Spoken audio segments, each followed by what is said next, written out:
So, hi guys! What's up? My name is John Villagracia and welcome sa aking video. Ang ating tatalakay ngayon ay patungkol sa piso Wi-Fi. Ano nga ba ang piso Wi-Fi? Ang piso Wi-Fi ay isang internet connection na maaaring gamitin sa pamamagitan ng pagbabayad ng isang piso o halaga para makakuha ng access sa tiyak na panahon. Ito ay kadalasang makikita natin sa mga coffee shop, internet shop, at waiting area. Paano nga ba sa atin nakatulong ang piso Wi-Fi? Nakakatulong ang piso Wi-Fi dahil sa mas mababa nitong bayad at maaaring magkaroon ng oportunidad ang mga tao sa pag-access sa internet.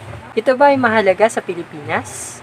Oo, hindi lamang sa Pilipinas, kundi maaaring kung makarating man ito ng ibang bansa, ay maaari din itong magamit bilang isang teknolohiya na makakatulong sa mas marami pang tao na mabigyan ng mura at mas accessible na internet.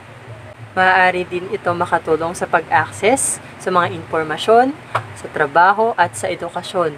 At maaari rin itong magamit sa iba pang online jobs na bibigyan tayo ng oportunidad. Ano nga bang nakaimbento ng piso Wi-Fi? Ang una nakaimbento ng piso Wi-Fi sa Pilipinas ay si Roland de Guzman. Ang kanyang imbento ay nagbigay ng daan para sa mga oportunidad na makapag-access ng murang internet sa Pilipinas, lalong-lalo na sa mga estudyante, mga nagtatrabaho, at mga guro. Video natin ito, paano nga ba ginagamit ang isang piso Wi-Fi? So, samahan niyo ako ngayon para subukan natin at may ipakita ko sa inyo kung paano ito gamitin.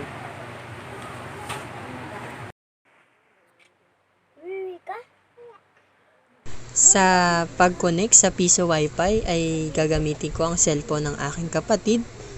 So, ayan, bubuksan lamang natin ito. At kapag nagbukas na ay pipindutin lang natin para i-on ang Wi-Fi.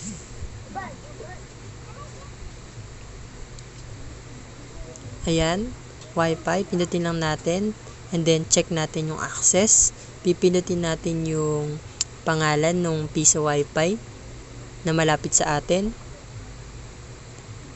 At may lalabas dyan na parang website para makapag-insert ka ng coin.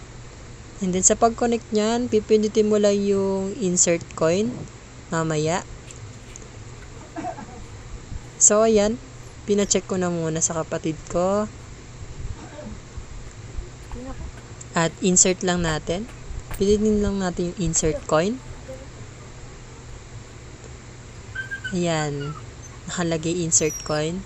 So ready na natin yung mga barya natin na gagamitin para makakonect. At dali-dali nga kaming pumunta sa pinakamalapit na Wi-Fi para makapaghulog na kami ng piso.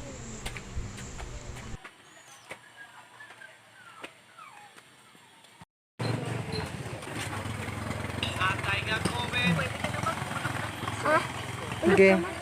Pagkatapos pindutin mo na ang done upang makapagsimula ng mag-browse sa internet. Hindi, ano mo? Pwede ka na maghulog ng piso, 5, Sige, isa pa. piso. Pagkatapos pindutin mo na ang done upang makapagsimula.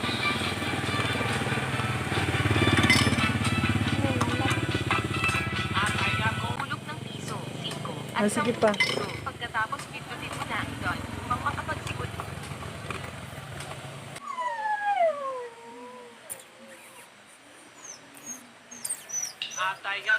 Pwede ka na maghulog ng piso, 5 at 10 piso. Pagkatapos pindutin mo na ang done upang makapagsimula ng mag-browse sa internet. Maraming salamat.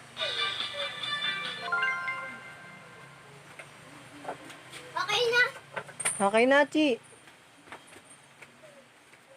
Dali ah. Isang araw to. Ikaw naman na gumamit. Gamitin mo dali. Dali, try mo magano. YouTube. Ano ba yung YouTube?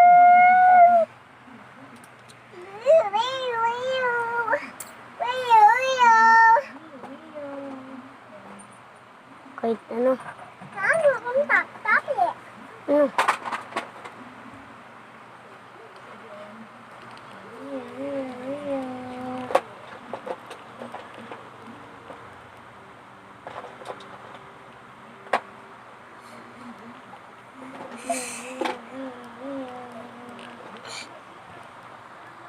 So, magkano nga ba nagkakahalaga ang piso wifi na ito? Base sa aking research, ang piso wifi ay umaabot ng 5 to 15,000. Pero, maaari itong mag-iba-iba base sa paggawa at mga taga-benta nito. At mas maganda pa rin magtanong sa mas may alam pagdating sa bagay nito. Katulad na lamang ng mga nagbebenta ng teknolohiyang ito. At yun ang mga advantage nito. Unang-una ay may mas mura kang internet. Pangalawa ay nagbubukas ito ng oportunidad. At pangatlo, para na rin sa edukasyon, trabaho, at iba pang aktibidad. At ngayon, alam na natin ang kahalagahan ng piso wifi.